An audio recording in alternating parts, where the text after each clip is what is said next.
τη νέα αυτοδιοικητική δομή συνενώθηκαν ο Άγιος Στέφανος, η Άνοιξη, η Δροσιά, ο Διόνυσος, το Κρυονέρι, η Σταμάτα και η Ροδόπολη.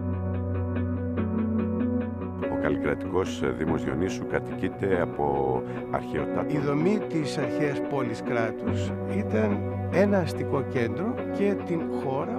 Ο πολιτισμός ενώνει διαχρονικά και ελπίζουμε ότι γνωρίζοντας ο ένας τον πολιτισμό και την ιστορία του άλλου θα έρθει κοντά. Έχουμε επίσης λίθινες προεδρίες, σώζονται 6, αλλά το υπόλοιπο πρέπει να ήταν ένα χώμα γης.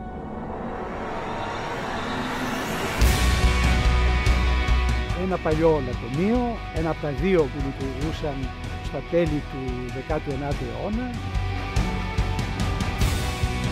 Ήων ονομαζόταν ο σιδηροδρομικός σταθμός του Αγίου Στεφάνου, όπως και η ευρύτερη περιοχή.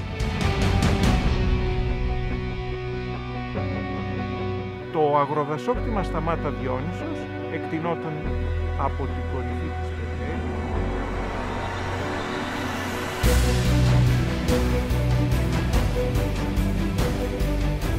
Είναι αντικείμενα ιστορικής τέχνης, αντικείμενα πνευματικής λατρείας. Βρισκόμαστε μπροστά στον Ιερό Ναό του Αγίου Γεωργίου Διονύσου, ο προστάτης των ατόμων.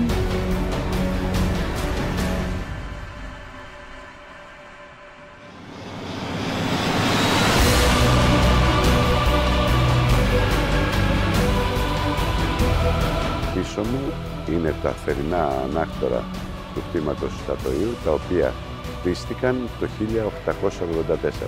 Όλη αυτή την ιστορία που είναι πλουσιότατη στο Δήμο Διονύσου θέλουμε να γίνει καρπός όλων των Διονυσιωτών, όλων των δημοτών του ενιαίου Δήμου. Θέλουμε όλη αυτή την ιστορία να την ενσωματώσει ο κάθε δημότης μας και μέσω αυτής να καταλάβει ο ένας τον άλλον.